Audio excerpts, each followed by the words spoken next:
The following video is one in a series on spiritual resilience training, a non-religious view of personal values and their dynamics with others. The contents reflect a variety of principles and practices of systems theory and relational counseling for team building and family resilience. Although the series is intended to support Army Corps values, each video also encourages the viewer to reflect on their current prominent values in specific situations and to consider what values may be more appropriate to means and results that are honorable and helpful with others. Chaplain Dillard initiates creating and posting these videos. Their contents and YouTube's linked videos do not necessarily reflect specific beliefs, practices, requirements, or endorsements of the Department of Defense, its subordinate organizations, or other groups with which Chaplain Dillard is affiliated. Welcome back. We're continuing this series on group spiritual resilience. If you haven't seen the first video, it really is cumulative. I would encourage you to watch that one. It's relatively brief. In that video, we looked at how to graph or picture the current values that are causing a group to function as they do. Today, we're going to graph how we would like our team to look. And that could be your family, could be your work team, could be a social group that you're a part of. Let's go ahead and get started. We're going to be somewhat quick because this is somewhat detailed, but I think as you watch the previous video and this one, the pieces of the puzzle will begin to come together for you. It really is somewhat picturesque, somewhat simple, just looking at what undergirds our system, our team, what kind of centers it and what oversees it, and how we would like that to be in a positive way. So again, our goals are a safe, creative discussion of group values. This is a worksheet or a workshop, and greater awareness among the group in order to lead ourselves and others more appropriately and effectively in the moment. And we're going to depict 3 to 6 values that we would like to see as prominent in our team.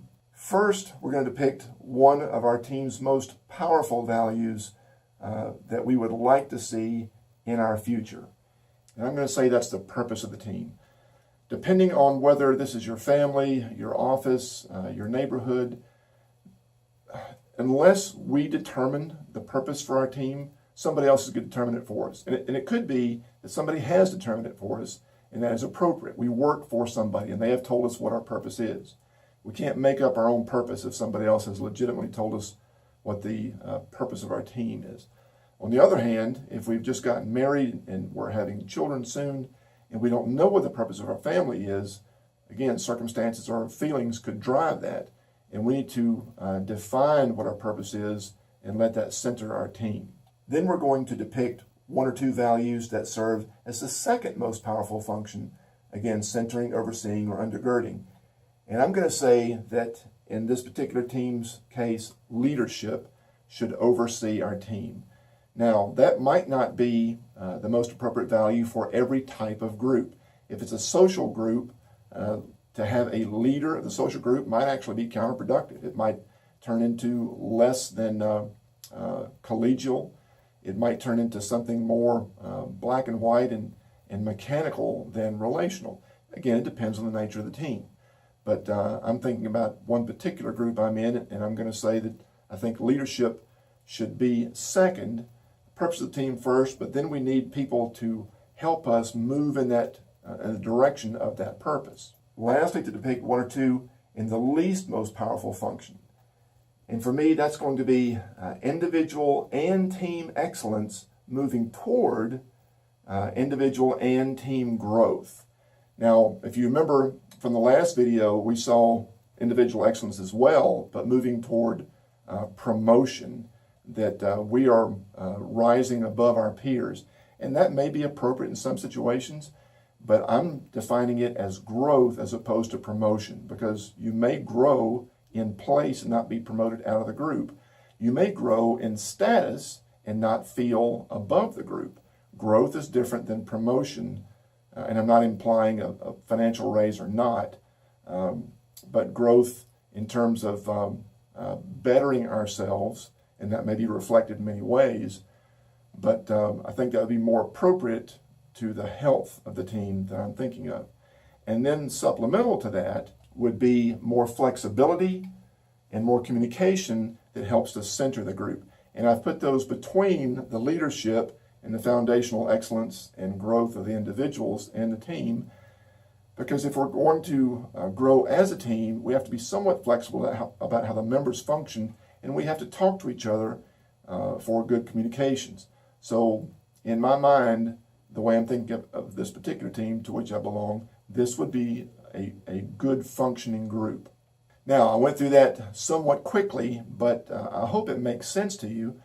There are some things that should be foundational to how our team functions, some values. It may be intellect, it may be knowledge, it may be skills, it may be a history of trust, it could be reputation with others, it could be any number of things. But what is truly foundational and moving from what value to another, not giving up the one value, but to continue to grow toward the future? What centers your group and what is on top, either as most visible or of the highest priority? There's a lot of things that being on top can represent. So this is a way to kind of think outside the box, put it down on paper. Some people learn visually, some people learn orally by hearing, some people learn kinesthetically by doing. As you discuss this and write it down and picture it in symbols, it can help you to do all three, to use the left and right side of the brain. Because again, until we know why we tick, why we function the way we do, we can't make informed choices about how to truly change the system.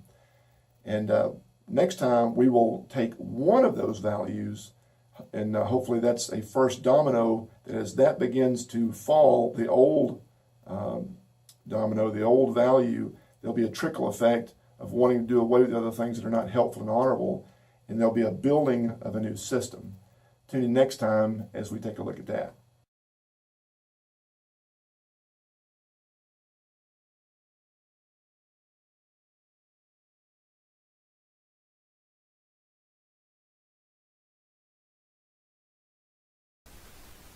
At the release date of this video, I am stationed with Research Development and Engineering Command, RDECOM, at Aberdeen Proving Ground, Maryland. Because the majority of our personnel are in this area, I spend most of my time here. I do, however, travel to our distant units based on command priorities and budget. I place these videos on YouTube for broad visibility to Army personnel and their families, but I hope the videos will be helpful to others too.